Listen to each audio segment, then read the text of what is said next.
Welcome to What the Hill is Happening, City on a Hill's monthly informational and formational podcast. This podcast is where you can come to find out what is happening in our church and the why behind the happenings.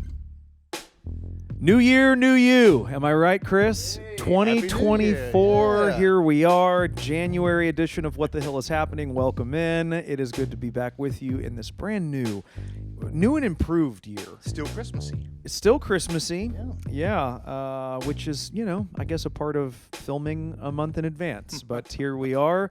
Hopefully the year is treating you well, because by November, in election season, it won't be. Good to have all of you on board, and good to have you on board. Thank you. Yeah, we're going to talk about some great things happening in this particular month, the month of January. Got some exciting segments ahead, but before we jump into the Bible study stuff that's happening in the church this month. Going on this year. Yeah, we've got a great initiative with a sort of partner ministry in the Women's Choice Resource Center. Yes. And so we brought you on to talk about it. Yeah, Women's Choice Resource Center. I guess I was thinking about this on the way here, that there's a number of people who don't even know who they are, what they do. They've been, actually, this year, 2024, is their 30th anniversary. Wow. Yeah, 30 years. And City on a Hill has been a partner with them for 27 of those years. And so that's when they started, in their third year, they started doing their fundraisers with the golf tournaments. And one of our founding pastors, Alan McBrayer, was a big part of helping them get that started. But yeah, they've been doing ministry on the east side of Fort Worth for 30 years. We've been partnered with that ministry for longer than some of our staff members have been alive. That is crazy. That's amazing. Yep, that's a long partnership. That's amazing. Yeah. Well, that's good. So talk about the particular drive that we're going to be doing in the month of January. Yeah, absolutely. Yeah. So the ministry they've been doing over there for the last 30 years is really, it's ministering to women in East Fort Worth. They're changing their name. Are they actually? really? Yeah, it's going to be, after 30 years, they're changing their name. It's going to be Women's Choice Clinic. Okay. And so their goal there, it really does attract a lot of women who find themselves to be pregnant and abortion-minded. Yeah. And so the goal and the ministry of Women's Choice Clinic is to provide them with support and resources to see the alternatives to that. 2,200 babies have been saved. They told me this week, 2,200 over the last 30 years. So we have participated in so many ways to support them. Every year we do a gala. We're a part of the gala that they raise funds to operate that ministry. I have emceed that gala. You've emceed that gala. Yeah. We always have a huge City on the Hill contingent. We have when they have that gala. So that's normally later in the year. So something they're bringing back is a baby bottle fundraiser. Yeah. So in years past, we're going to make this available in the second week of January, all the way through the first week of February. So there'll be 3 weeks where you can collect that money and bring it back. So the baby bottles, plastic bottles, you can fill them up with coins, and you take it away, fill it up, bring it back, and that will support them. And they've been doing that for such a long time. Coins had a lot more value when they started doing that. Right. So they've added some things to it where you can give digitally, electronically as well. But if kids and people want to help contribute and collect coins, you'll still be able to do that as well. I think that's great. I'm excited to see that happen. Obviously, cash currency is not as widely used anymore, but certainly some. And I know, at least for my children, they find change all the time. Like, where did you get that at? And so, exactly. Yeah. So I think that'll be a fun way to get them involved and talk to them about the Women's Choice Clinic. Women's Choice Clinic. And I'm gonna have to get used to that. That's so bizarre. I like it. I understand it. Yeah. But Women's Choice Clinic. Interesting. Well, so it'll start midway through January. Yeah, it's going to start. Let me give you the dates. We get into the habit of just kind of being a little bit vague. But I'll give you the dates on it. We're going to be starting on January 21st. Okay. and we're going to be wrapping up on February 11th. February 11th. So you have, All right. So those there you dates go. to do that. So yeah, January 21st through February 11th. We would love to have you participate in this. It's a great way, again, to support a worthy cause and a long-term ministry partner. I didn't realize we'd partnered with them for that long. I knew it'd been a long time. Yeah. I didn't realize it was 27 years. That's remarkable. 30 years in existence. Very, very cool. It's really cool. Very, very cool. They told stories at the last gala of women, of a girl who came in pregnant, looking for assistance, and decided to keep the baby and raise it. And she herself only existed because of Women's Choice Resource Center. Wow. And so her mom had been there, 20 years ago.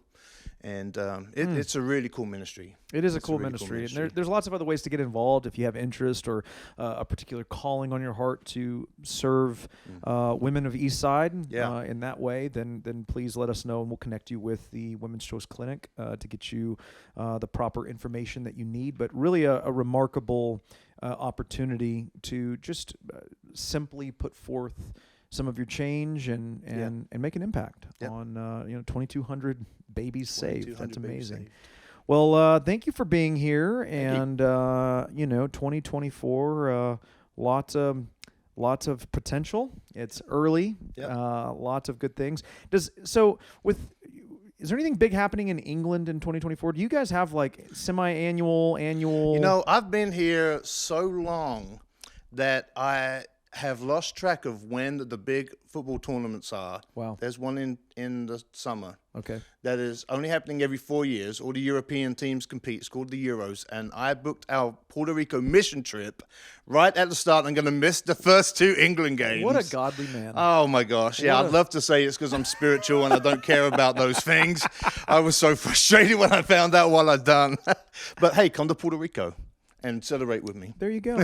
Lovely. Well, stay tuned. Next segment, we're going to be talking about the last couple of Bible studies that we've had and Exodus coming up for our church. And we're going to be bringing in a couple of live Bible study leaders. So stay tuned. We'll be right back.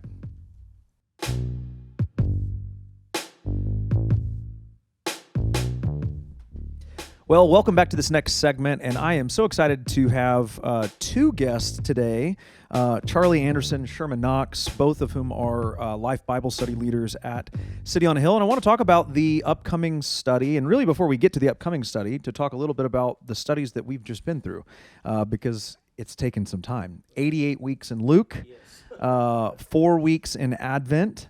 We're having the last Sunday of the month off for the end of year party, and then we jump into the deep end into Exodus, starting the first weekend of the. Sorry, my dog is sneezing. Apparently, he's already made his debut last time. Here he is off camera this time, making his mark. But let's talk. So we'll start with Luke.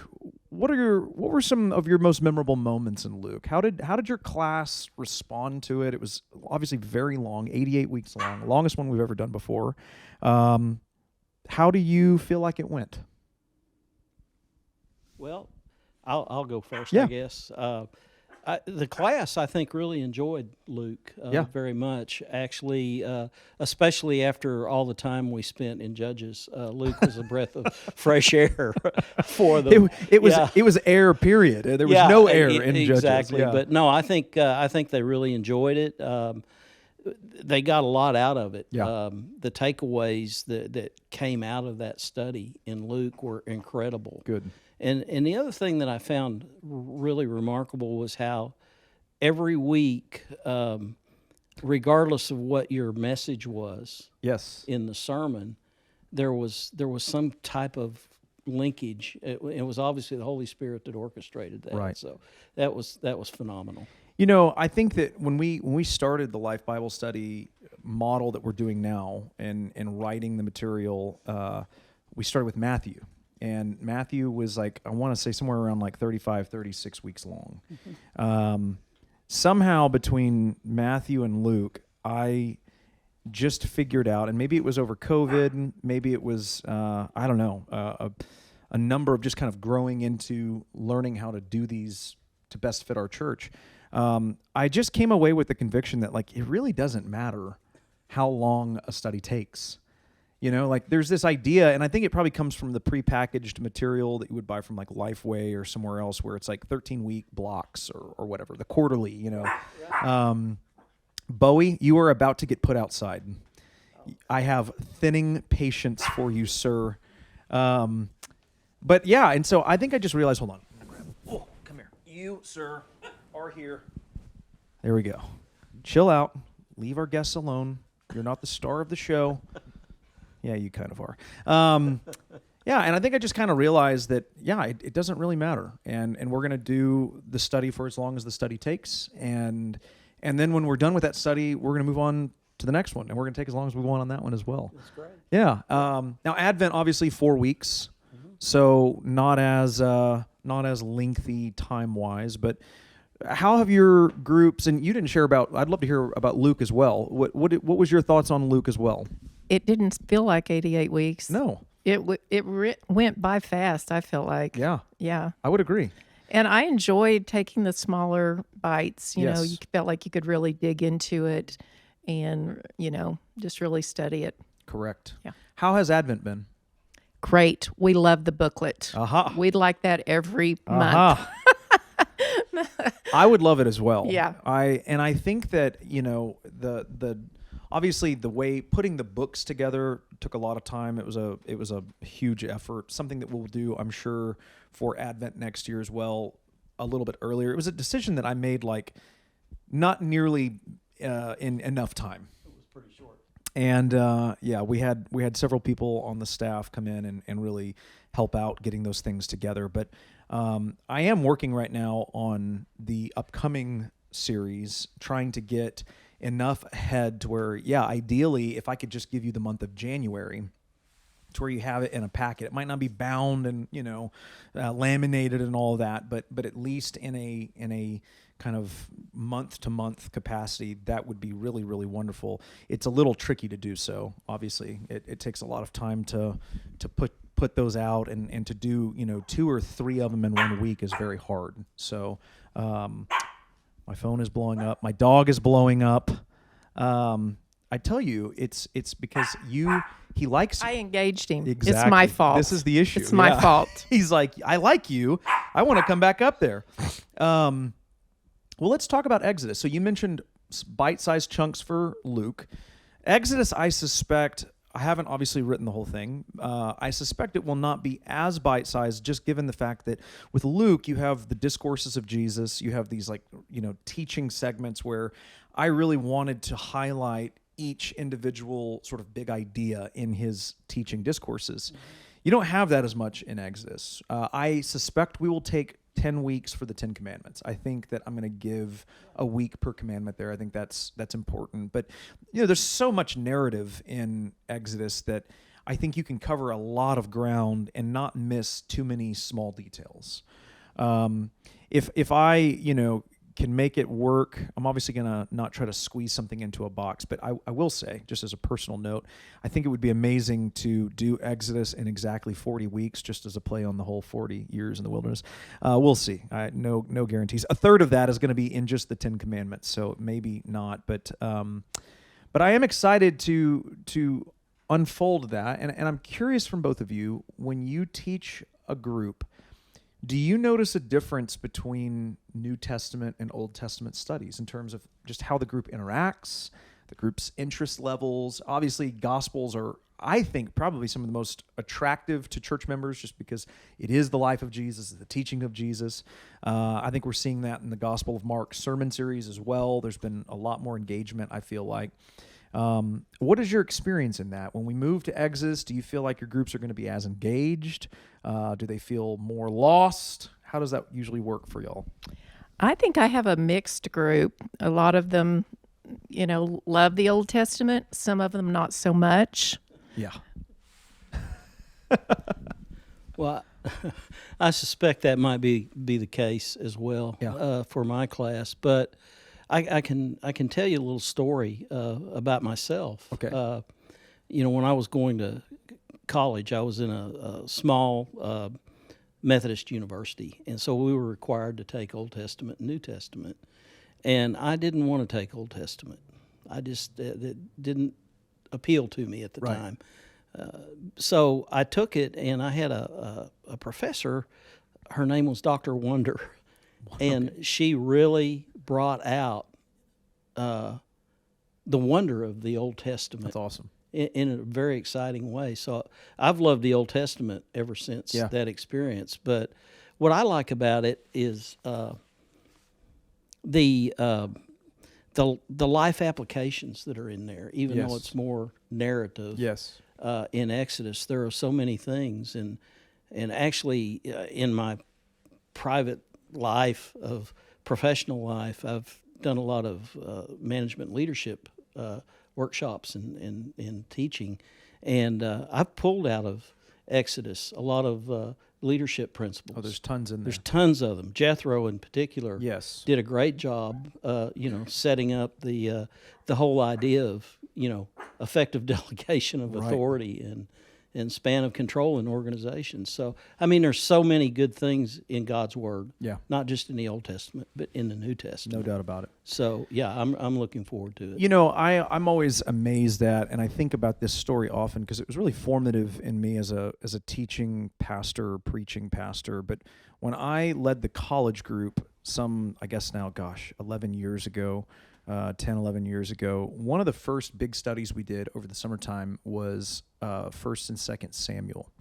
And I had, 4 or 5 weeks in 1st Samuel and 4 and 5 weeks in 2nd Samuel. It wasn't like an in-depth verse-by-verse thing. It was more just sort of thematic. But I remember there was this young girl that came to our group and was really quiet, didn't engage much, but was there every week. And I could never really get a read on, like, is she really all that interested in what we're doing? But seemed to be, kept coming. Didn't attend the church on Sundays. It was just the college group. I think one of the people there invited her. But sometime into 1 Samuel, 3 or 4 weeks in, we were talking about David sort of coming into his own and being chased around by Saul and so on and so forth. And at the very end of one of our sessions, I asked if anyone had questions. And this girl raised her hand, and I was so excited. I was like, man, finally, some feedback. And she said, so where is Jesus in all of this?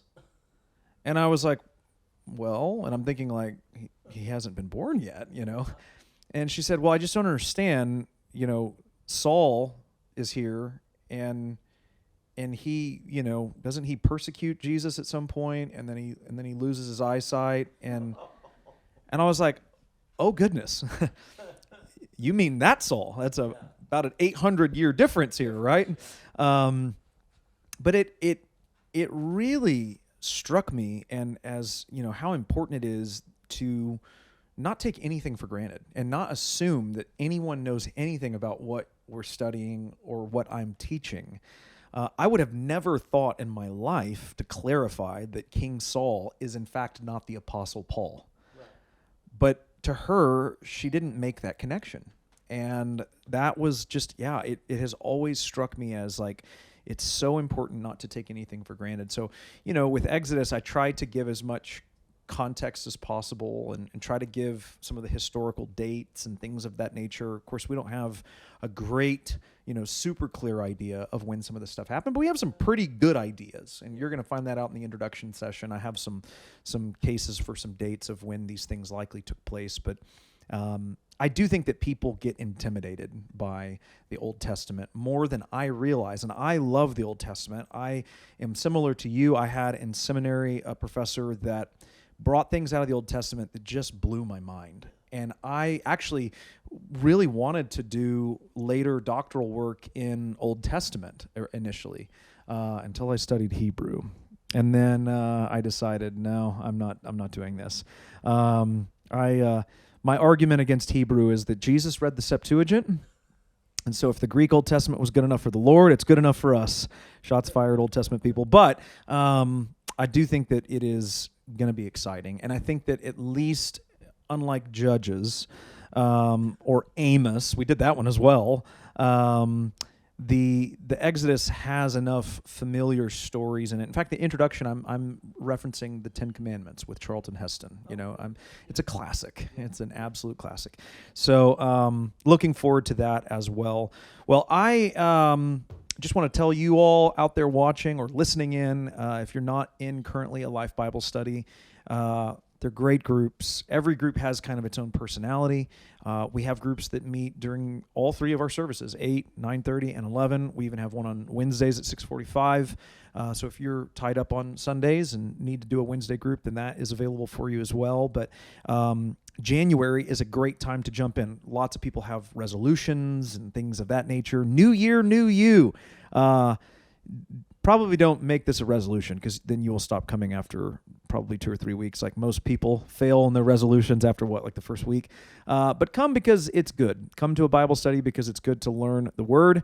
And it's the beginning of a new series. It's the beginning of a new book. And I think that there's always something just kind of exciting about that. So thank you both for being on. Well, thank you. Thank love you having you both on here. And Sherman's going to stick you. around. Yeah, we're going to talk here, speaking of learning more about the Bible. In our next segment, we're going to be talking about another way by which you can learn the way the Bible fits together. So stick around. We'll be right back.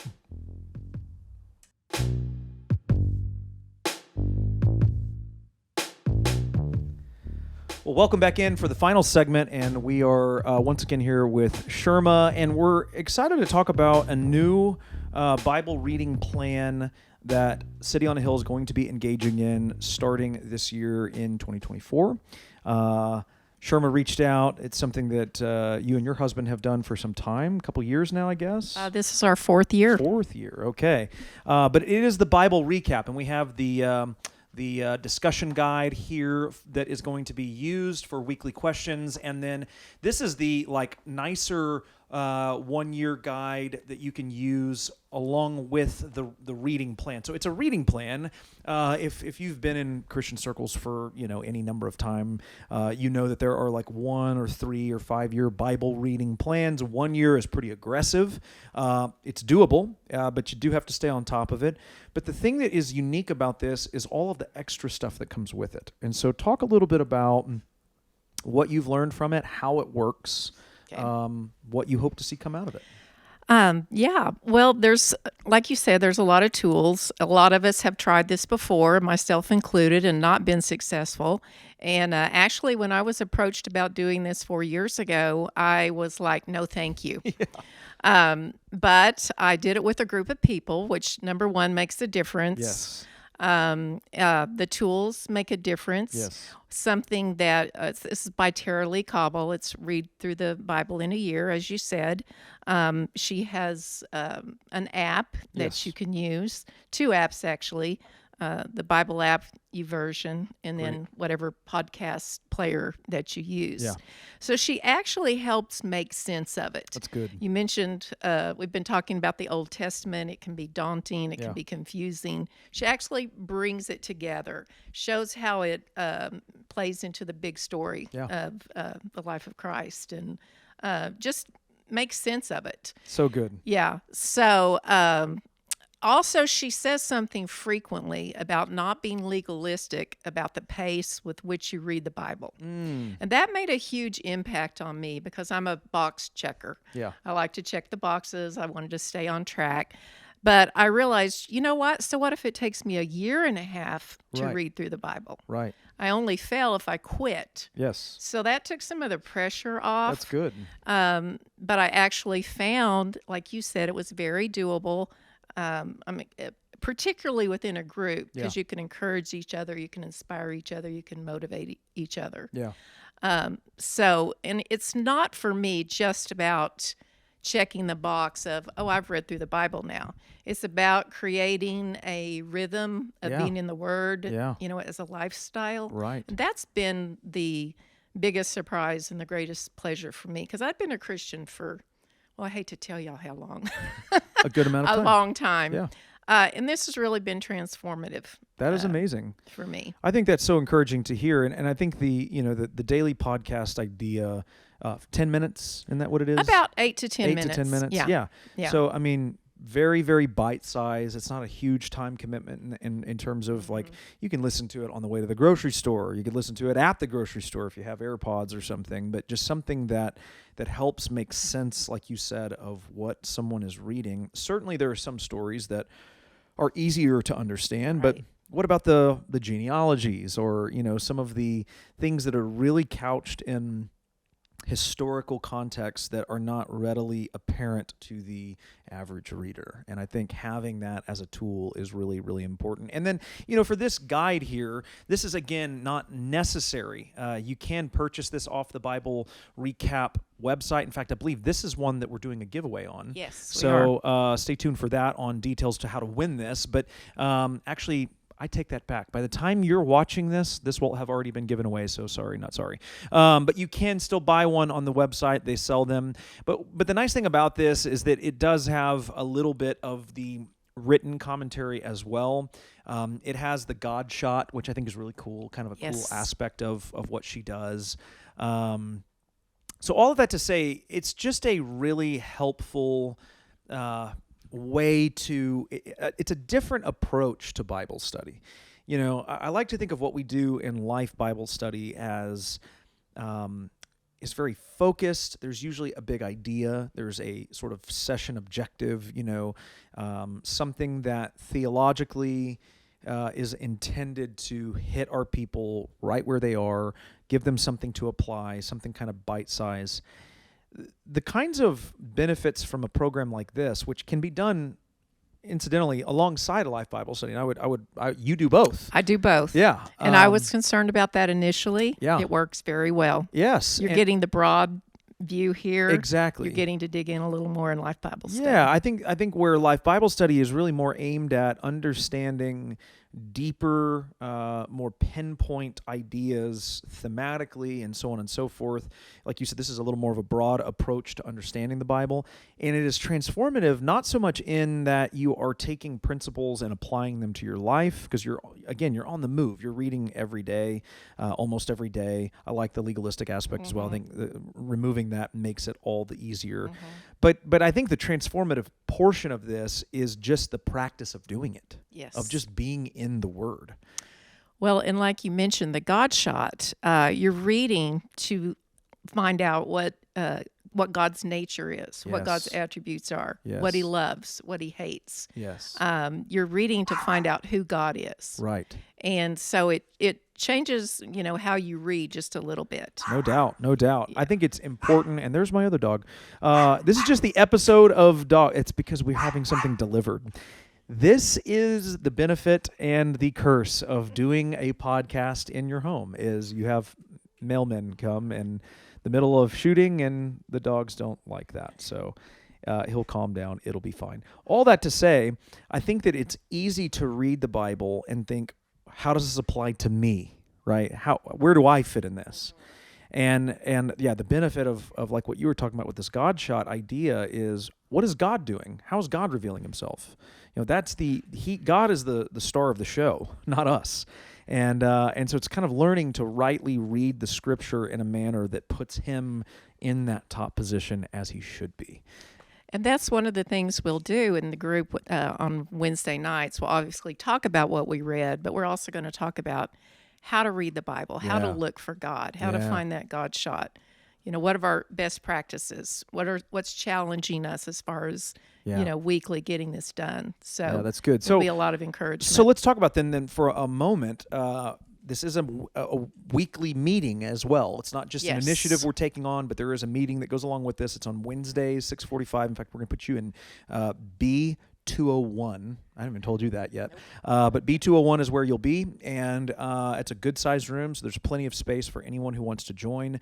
Of course, it'll be an ongoing group, and so I suspect there will be people who will join the group and at some point probably take a freedom group and continue to do the reading, but then just kind of jump back in when they're capable. That's the beauty of, again, an open group like this that's sort of ongoing. But talk a little bit. So you're going to be doing the God shot. You're going to be talking about some Bible study tactics. What do you hope to see come out of the group aspect of this? Well, I have a passion for the Word. I have a passion for not necessarily this plan, but again, developing and cultivating that lifestyle, that rhythm of spending time with God. It's transformative. So I just, my passion is to see people get on board with that, to discover that for themselves, to grow in their love for the Word of God. Yeah, good. Well, if you are not already in this group, I realize by the time this is airing, it is January. The group has already been going for however many days, whatever day is today. So if it's January 10th when you're watching this, you're 10 days behind. Don't worry about that. I'll help you catch up. See, there you go. You got a great leader in Sherma here to help you along the way. If you are interested, just show up. Like I said, you do not need this particular guide. It's a helpful guide to have if you like to have that extra stuff, but really all you need is a Bible and a device to listen to the podcast is helpful. Again, not even totally necessary. So would love to have you come and be a part of this and learn, explore how the Bible fits together more perfectly. And if you don't have a Wednesday night availability or this feels like too much, but you do want to get involved, you also lead a Life Bible study on Sunday mornings. Yes. 9:30. For women. For women, 9:30. 9:30.